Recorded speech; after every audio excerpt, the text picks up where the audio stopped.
Olá, tudo bem? Hoje nós iremos iniciar nossa primeira parte do módulo 2 sobre o protocolo de tratamento TCC para o transtorno de ansiedade social. Então, o que iremos abordar nessa primeira parte na aula de hoje? Nós iremos falar sobre as características diagnósticas do TAS, os fatores de risco de diagnóstico e prognóstico, o diagnóstico diferencial, comorbidades e a avaliação e o diagnóstico. Então, iremos fazer uma explanação do que o DSM-5 traz sobre todos os critérios diagnósticos, as comorbidades, o diferencial, e que precisamos estar sempre nos aprofundando e fazendo essa leitura do DSM para que nós possamos ter todos os elementos, todas as características, quando nós formos abordar o paciente, fazer a entrevista inicial, toda a avaliação, precisamos ter conhecimento dos critérios diagnósticos, também dos diferenciais também.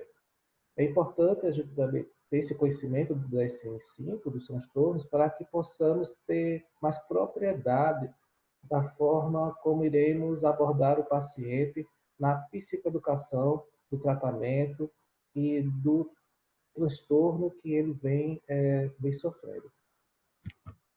Então, as características diagnósticas, lá elencadas no DSM-5, a gente pode ter as seguintes, que a característica essencial do transtorno de ansiedade social ele é um medo ou uma ansiedade acentuados ou intensos de situações sociais nos quais o indivíduo pode ser avaliado pelos outros. Em crianças, o medo ou a ansiedade deve ocorrer em contextos com os pares e não apenas durante interações com adultos. Esse é o critério A.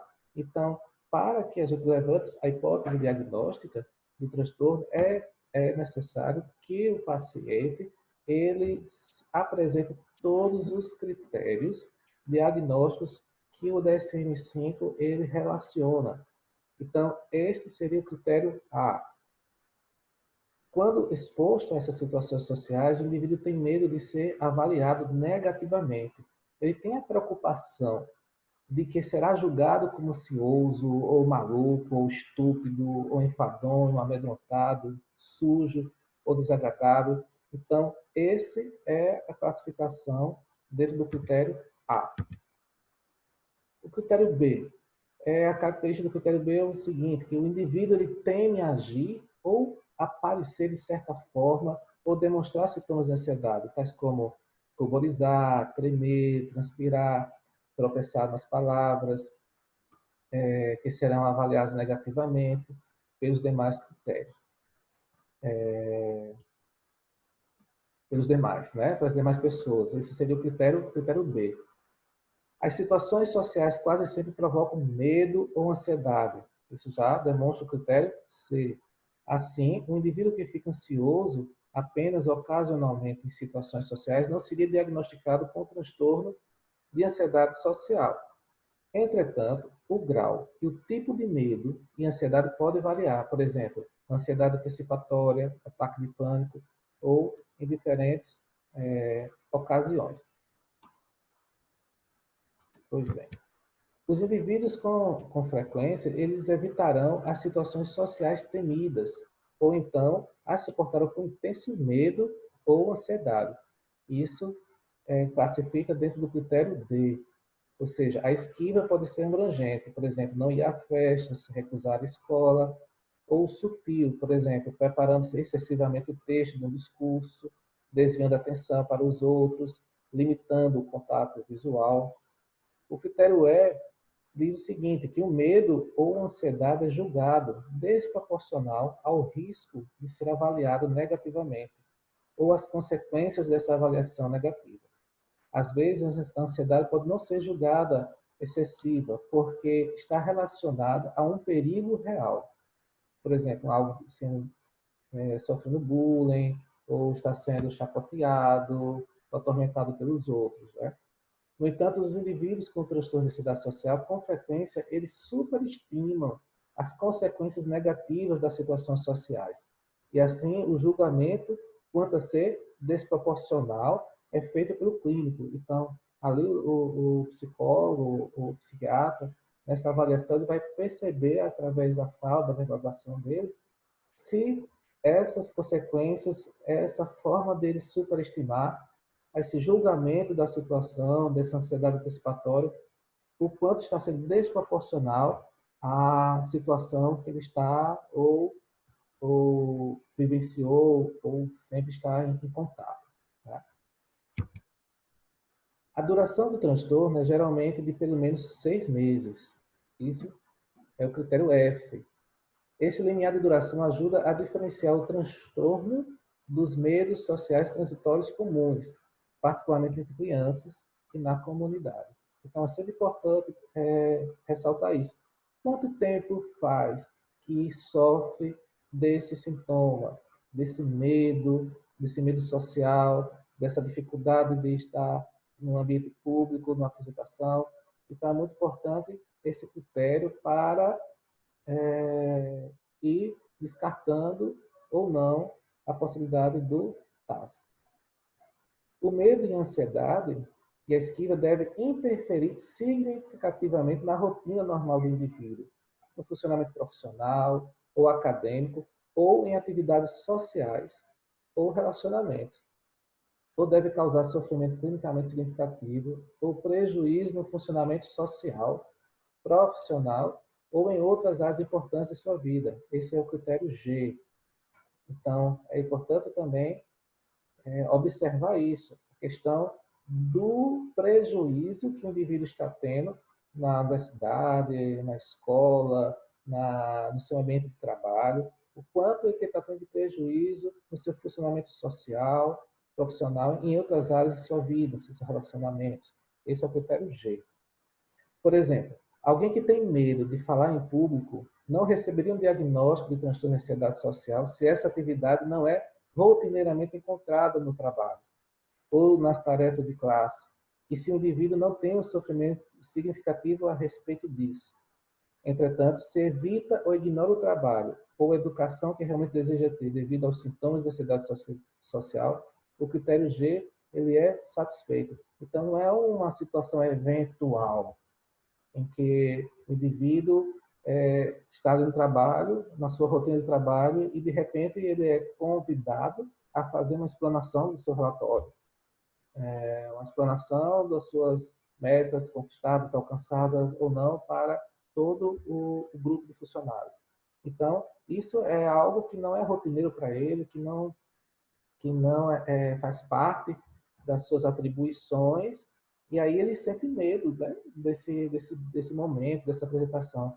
Então, é importante destacar isso.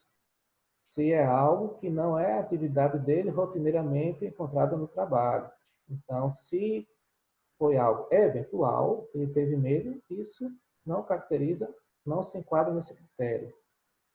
Né? Mas se há uma rotina, se há uma continuidade, se é um tipo de atividade que ele realiza, de apresentar constantemente, de um trabalho ou de apresentação social também, e ele apresenta essas dificuldades, lembrando do critério F, que diz assim, a durabilidade, a duração desse problema, desse prejuízo que ele está tendo socialmente, está causando sofrimento para ele. Então, é o que vai se enquadrando nesse critério G.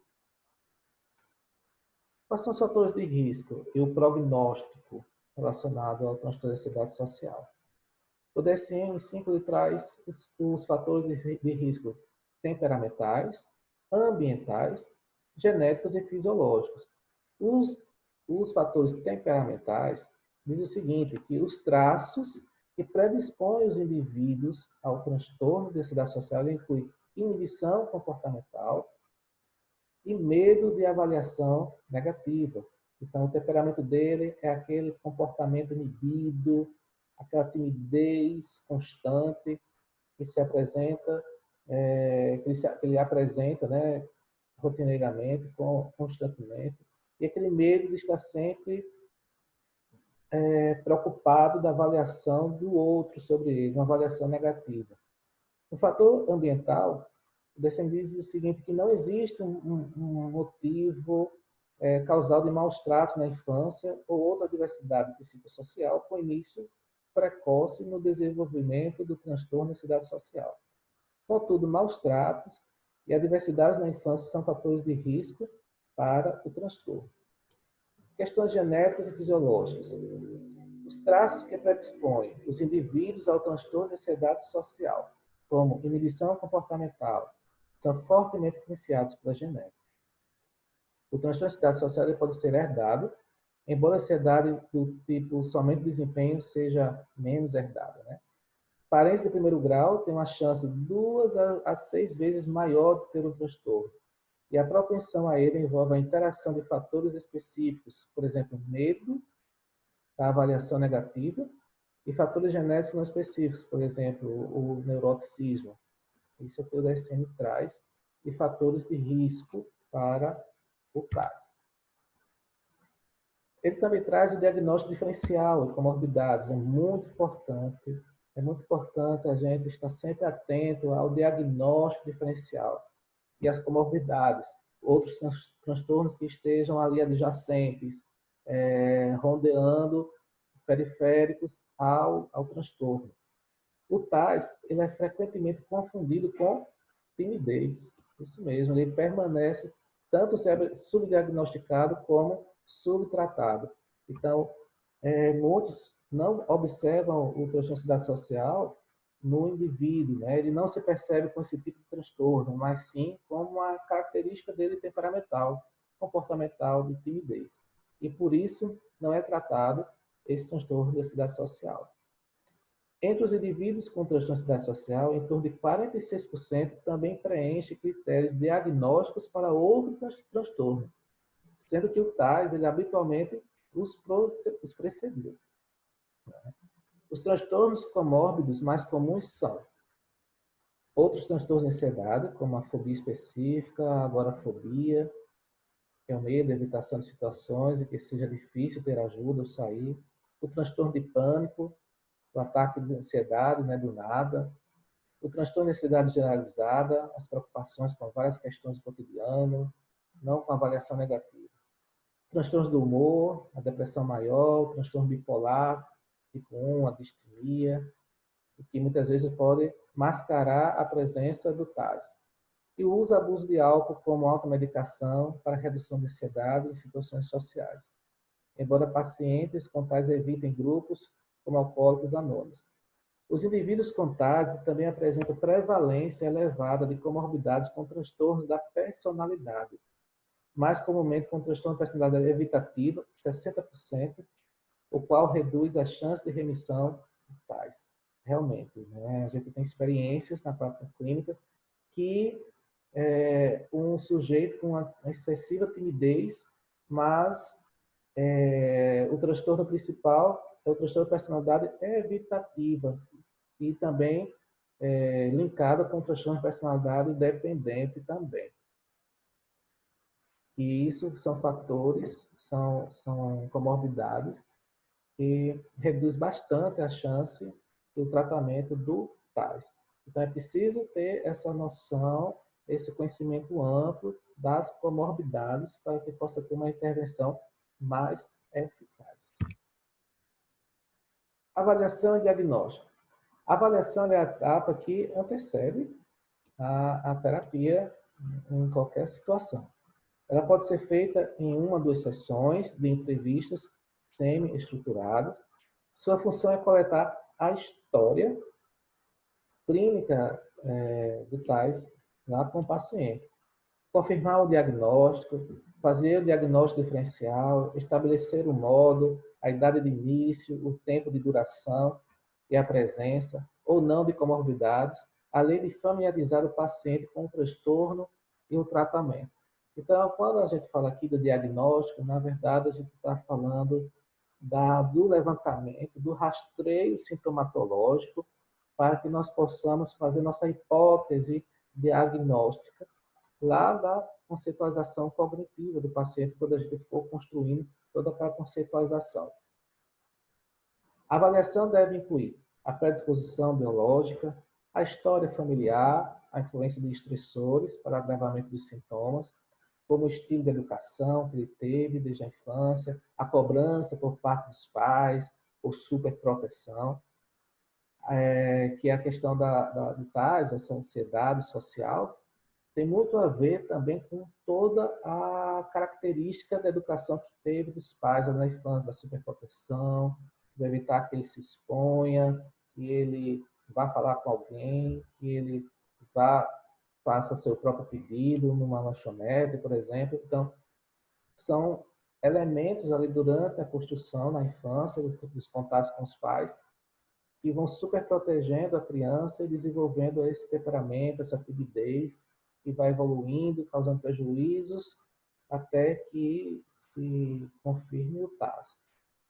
As experiências na escola que ele teve, se ele sofreu de bullying, de ansiedade muito alta diante de provas, ou apresentação de trabalho, de um teatro, que sempre ocorre em eventos escolares, medo de falar em sala de aula, quando o professor chama, ele se esfria, não quer ir lá na frente, não quer apresentar nada, não quer responder nada a uma pergunta que o professor faz dentro da turma.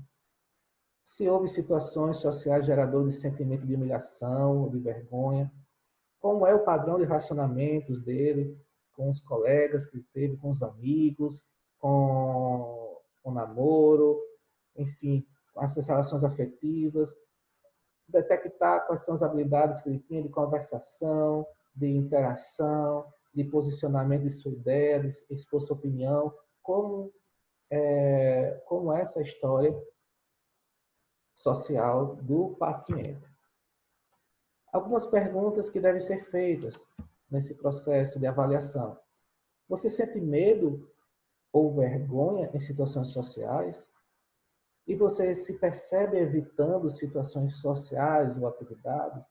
São perguntas que vão rastreando, que vão possibilitando o paciente a ele ter essa autoavaliação, essa autorreflexão e colaborar no processo de avaliação do transtorno. Além disso, a avaliação implica o levantamento de situações sociais, o desempenho dele, a interação, a observação, geradoras de medo e ansiedade, e ver com ele qual é esse grau de ansiedade que ele tinha, que ele sofria diante dessas situações sociais. E como era a frequência das evitações e da gravidade dos sintomas, o que pode ser aferido por meio de escalas diagnósticas, de rastreio sintomatológico. Nós utilizamos bastante a escala de ansiedade social de Leibovitz, o LSAS. De acordo com ela, os pontos de corte apresentam casos leves, moderados ou graves do TAS. Ele é um instrumento padrão ouro que utilizamos na clínica quando o indivíduo traz essa queixa de sofrimento, de ansiedade social, de fobia social. Então, ele é um instrumento bastante utilizado, que utilizamos, eficaz, e ele nos ajuda a rastrear a sintomatologia. Ele não fecha o diagnóstico, ele não dá o diagnóstico, mas sim ele nos auxilia, é uma ferramenta que utilizamos para rastrear a sintomatologia. A hipótese diagnóstica nós iremos fechando de acordo com todos aqueles critérios que são elencados ali no DSM-5, descartando fazendo o diagnóstico diferencial, descartando outros transtornos que são melhor explicados para o caso dele, além de observar o prejuízo funcional, social, psicológico que o paciente enfrenta diante de todas essas respostas que são obtidas nessa escala de ansiedade social. Como exemplos de perguntas que podemos considerar também nesse processo de avaliação, do início do tratamento com o sujeito que esteja provavelmente apresentando TAS. Então, em aspectos da vida acadêmica, nós podemos perguntar o seguinte: você consegue ir às aulas diariamente? Se você chegar atrasado, você consegue entrar em sala de aula quando os colegas já estiverem sentados? Você consegue responder à chamada? O que você faz nos intervalos? Você consegue iniciar uma conversa com um colega? E como você se sente ao apresentar um trabalho em aula? Então, questões relativas à vida acadêmica dele, à vida estudantil. E aí a gente consegue perceber se está tendo prejuízos na sua vida estudantil, acadêmica. Em aspectos da vida social afetiva, que perguntas a gente pode utilizar nessa entrevista com ele? Você tem amigos? Tem amigas? Tem namorado? Tem namorada? Já namorou ou não? Você costuma sair à noite? Você costuma frequentar alguns lugares públicos? Você aceita convites para ir a festas, para ir a um bar, para ir a uma lanchonete, para ir a um cinema? Em um restaurante, você consegue chamar o garçom e fazer o pedido? E quando sua família recebe visitas, você consegue interagir com eles, você consegue estar junto com o pessoal, você responde as perguntas, você se envolve na conversa, e aí você vai também fazendo essa observação dos aspectos dele na sua vida social e afetiva. Em relação aos aspectos da vida profissional, você consegue conversar com seus colegas de trabalho e falar com o seu chefe. Como você faz na hora das refeições, quando tem aquele momento coletivo, no refeitório? Você consegue falar em reuniões? Você consegue dizer um não a um pedido que é feito de um trabalho que você entende que não é sua atribuição? Você consegue dizer não? Você consegue chegar para o chefe e pedir, solicitar um aumento de salário, justificar o desejo de ter um aumento? Você consegue conversar com o seu chefe, falar com ele? Então aí você também vai observando o repertório dele, as habilidades sociais dele na sua vida profissional. Bem, na próxima aula nós iremos conversar sobre as estratégias de tratamento que a terapia cognitivo-comportamental traz para o tratamento de transtorno de ansiedade social. Ok? Até a próxima.